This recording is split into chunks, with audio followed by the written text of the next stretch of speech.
Taking into account the amount of cropland devoted to feedstock, an estimated 75% of the world's agricultural land goes into meat production.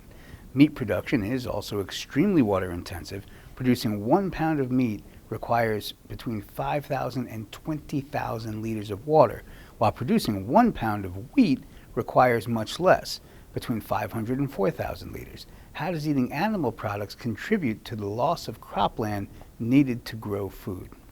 Again, animal agriculture is just almost absurdly inefficient. It's almost like if you took our most celebrated scientists and said, listen, fellas, create a system that maximizes environmental destruction, maximizes disease, maximizes horror and misery, and guarantees that we'll have no future for our children and for our planet. You couldn't come up with a better system than the current system of animal agriculture, because it's based on wasting resources on an absolute massive scale and causing conflict, because some people are eating meat and dairy products and eggs, so we're taking most of the water, most of the grain, most of the land, while other people don't have enough to feed their children.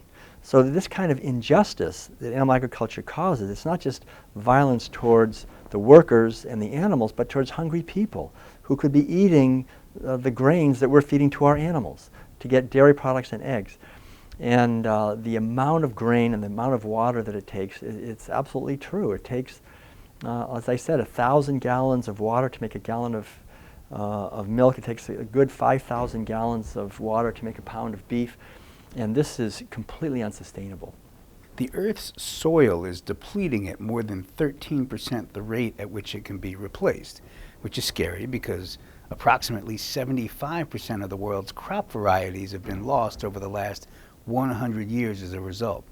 This time frame corresponds roughly to the beginning of monoculture farming, which is dated back to 1901. How does eating animal products contribute to monoculture farming?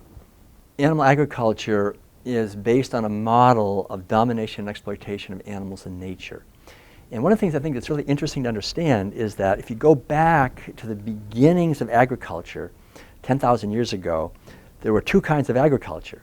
One is plant agriculture, the other is animal agriculture.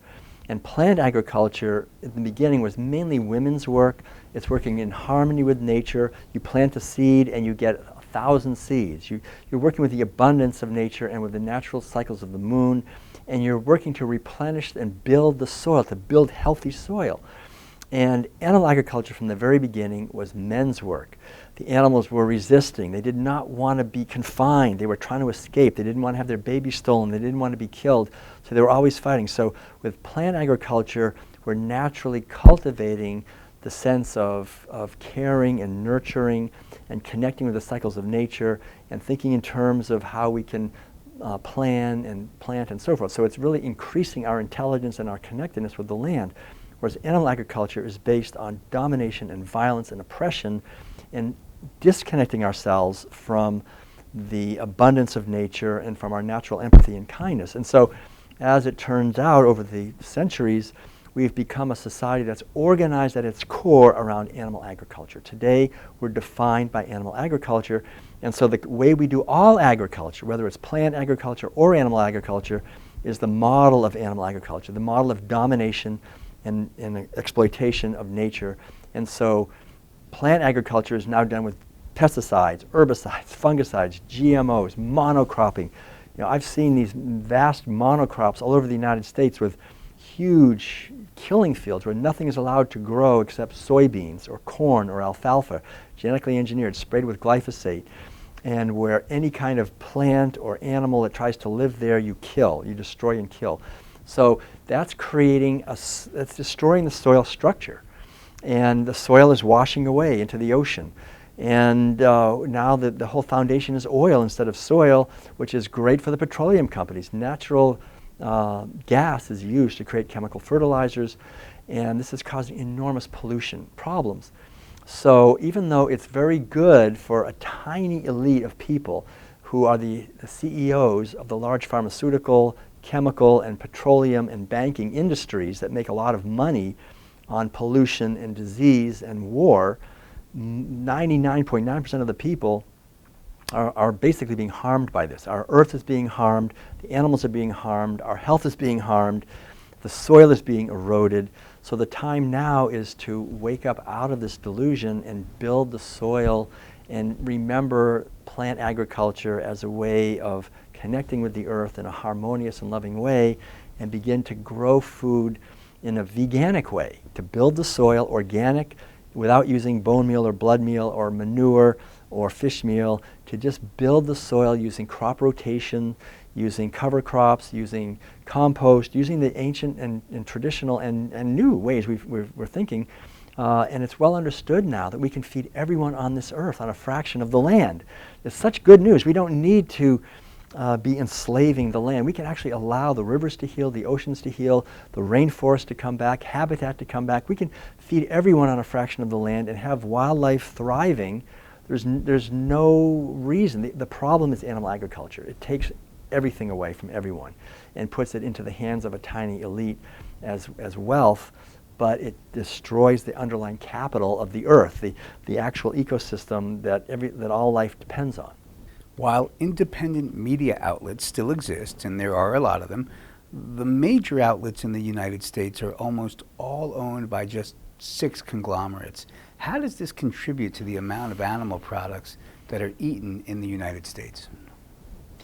The fact that our media is controlled and dominated by just a few corporations explains why we never really hear the truth about animal agriculture, because as long as people are unaware of the destructiveness of eating meat, dairy products, and eggs to their own health, and to the earth, and to animals, and to future generations, and to hungry people, and to slaughterhouse workers, then they won't know, and they'll be eating these foods because they're pervasive, they're everywhere, and they're addictive, because huge amounts of research goes into making them addictive. Lots of fat and salt and sugar and chemicals that make us want to eat more of these very toxic foods. And then we get sick, and then we need to go to the doctor, and we need to have some pharmaceuticals. So the media is fed by all this. The media makes money from advertising. And so these are the companies that are advertising the most: the pharmaceutical industry, the fast food industries, the big banks, petroleum companies. They're the big advertisers, so they're getting a return on their investment, and they want to be sure there's a flood of sick people that need their products, and a flood of people who are uninformed, basically. So that's why it's so important to have forums like this, like the Real Truth About Health conference, where we can teach each other and learn from each other what's actually going on and what the actual consequences of animal agriculture are, and how much benefit actually comes from questioning the official narrative in our society that we need to kill animals and have high protein diets that are toxic to us. Soil that is able to generate viable crops is rapidly on the decline, according to senior UN official Helena Semedo. Half of the topsoil on the planet has been lost in the last 150 years, and it can take decades, if not centuries, to regenerate. Numbers suggest only 60 years of viable topsoil left at the current rate of degradation and increased usage. Half of the topsoil on the planet has been lost in the last 150 years. How does eating animal products contribute to the loss of topsoil? Eating animal products contributes to the loss of topsoil because these animals eat huge quantities of grain. Cows are not designed to eat grain, for example. Most of these animals are not designed to eat grain. Pigs, chickens, they're really designed to eat grass or seeds.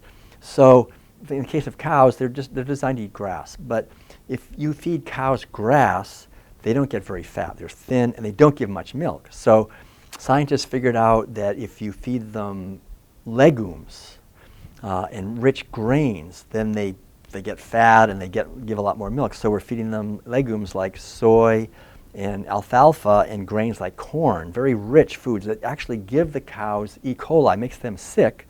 It makes us sick, but it makes them profitable. But they don't stop there. They feed them fish meal, and they feed them slaughterhouse waste from chicken litter, and dogs and cats that are euthanized are ground up and fed to cows. So cows are eating huge amounts, not just of grain, which causes soil erosion because all this grain has to be grown. I mean, we lived in an RV and traveled all over North America, and most of North America has been reduced to vast, vast fields of GMO corn and soy and other feed crops for these animals. And that every year they just plow it, and they plant and plow year after year. They never let the land rest. They just dump chemical fertilizers on there, and the soil gets washed away every year more and more. So when the Europeans first came here, there were 8, 10, 12, 14, 18, 20 feet of topsoil. Now we're down to a few inches of topsoil. It's just all washed away. It's blown away in the Great Dust Bowl and washed away because of this profligate use of chemicals and fertilizers. And they make money on that, but the foundation, there's not much nutrition in these foods, and these animals, and we're eating meat and dairy, we're eating all the residues, right? We're eating all the residues of the GMO. We're eating a lot of GMOs, we're eating a lot of glyphosate, and we're eating animal-based foods. So the whole idea is to realize that as we make these poor animals sick, as we make the soil sick, we make ourselves sick. So the whole idea is to rebuild the soil, to have local plant-based agriculture, to rebuild the soil, and we need a lot less land to feed everyone if we do it that way.